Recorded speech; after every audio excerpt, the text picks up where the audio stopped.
Hello friends, in this video I am going to take up some very important previous year questions from the chapter Chemical Reactions and Equations, that is the first chapter of NCERT from class 10.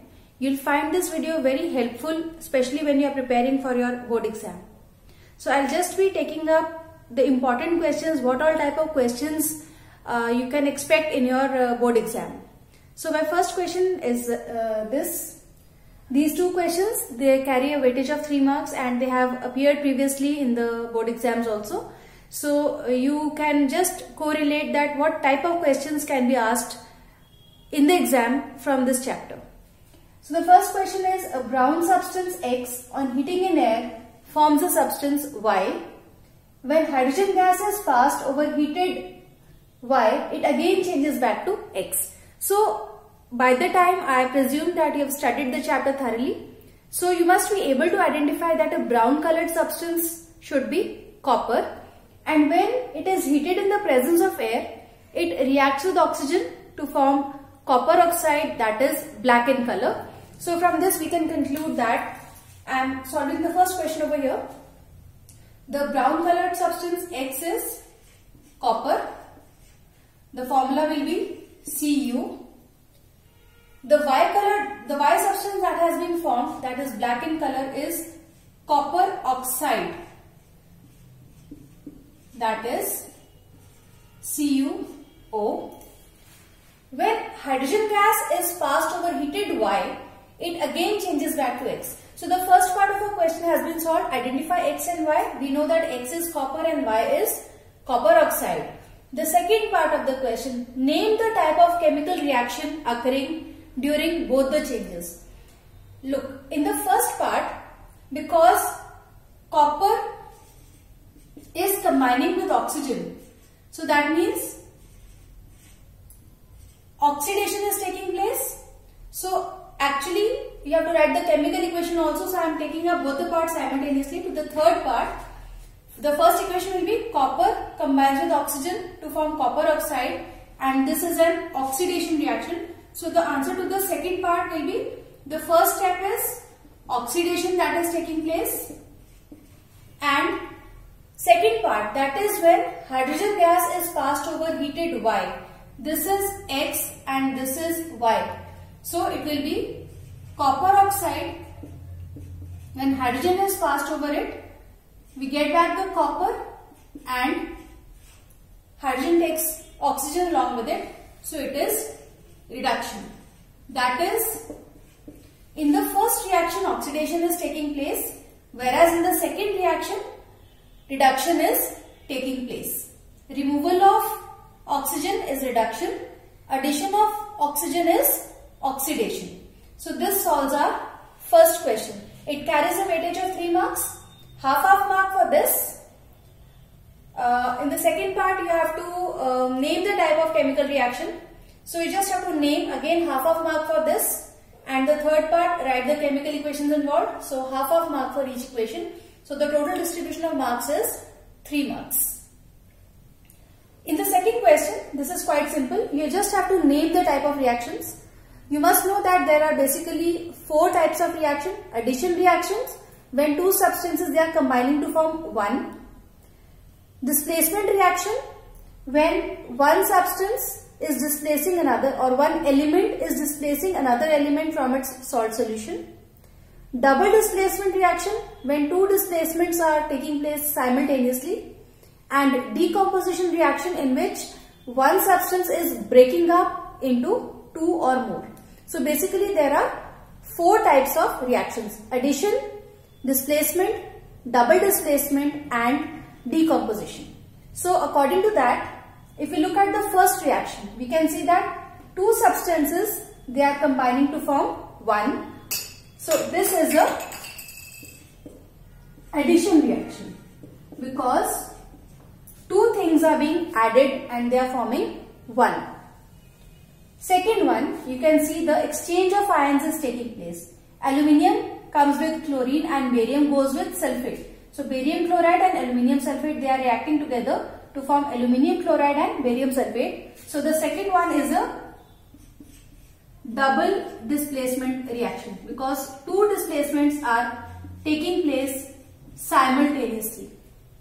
The third one, iron sulfate on heating, it is breaking up to give iron oxide, sulfur dioxide and sulfur trioxide. So a breakdown is taking place. So as I told you just now, it is a decomposition reaction, but since it is taking place due to heat, it is a thermal decomposition reaction. So this is a thermal decomposition reaction. So these are the three types of reactions that are taking place in these three equations. Since this question carries a weightage of 3 marks, each name or each type of reaction that you will name will carry a weightage of 1 mark each. So it's quite easy to score in such type of questions. Coming to the third question.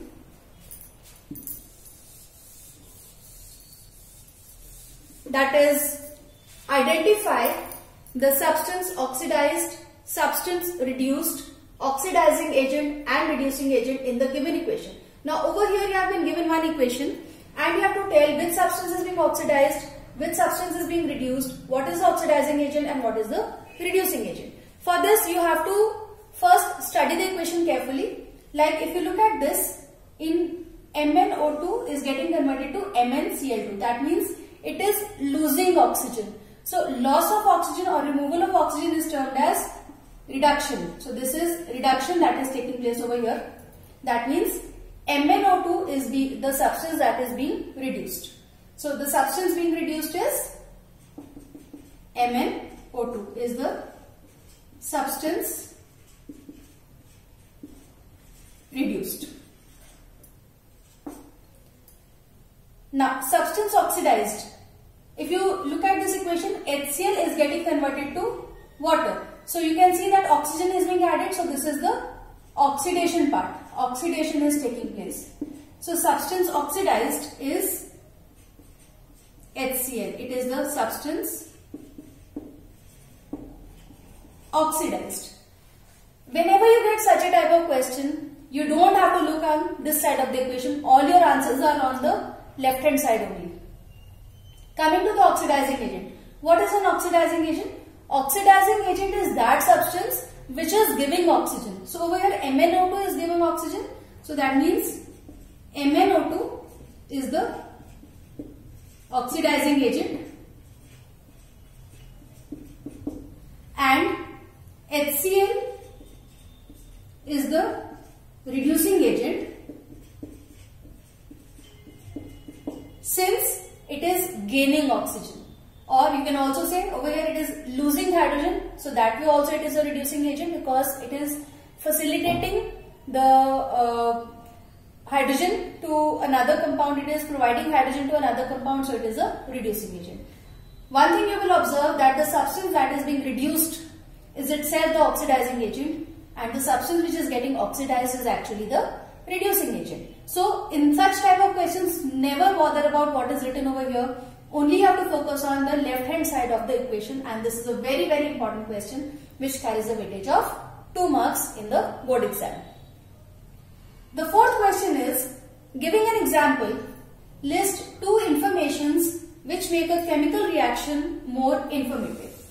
So that means you have to give one example and you have to show how a chemical equation can be made more informative. I'll just take up a simple example, say formation of ammonia, N2 plus 3H2 gives 2NH3. This is one example. You can take any other equation for that matter. How can we make this more informative? And one way we can mention the physical states of the reactants and the products. Like over here, this is a gas, this is a gas, and this is again a gas. If we have something solid involved in the reaction, we can mention in brackets small s, or if some liquid is being made, we can mention small l, or if we have taken an aqueous solution, we can mention AQ in bracket or aqueous solution. If you look at this reaction again, this one I am writing over here again, calcium oxide plus water gives calcium hydroxide.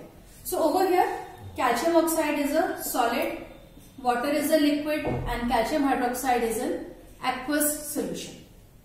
So these are the physical states. This is one way by which we can make a chemical reaction more informative. Plus, we can mention whatever heat changes are accounting. Like for example, in this particular reaction, this is an exothermic reaction, so heat is being evolved. So we write plus heat on the right hand side. So that makes the reaction more informative. If some special conditions are involved, like suppose we have to heat a reaction, we can put a delta sign on the arrow. If some precipitates are being formed, we can put a downward arrow. If a gas is being evolved, we can put an upward arrow. So these are the various ways by which we can make a chemical reaction more informative. Or if some special conditions are required of temperature or pressure, we can mention it on the arrow. Catalyst is required, we can write it on the arrow. So using any of these methods, we can give any two informations by which we can make a chemical reaction more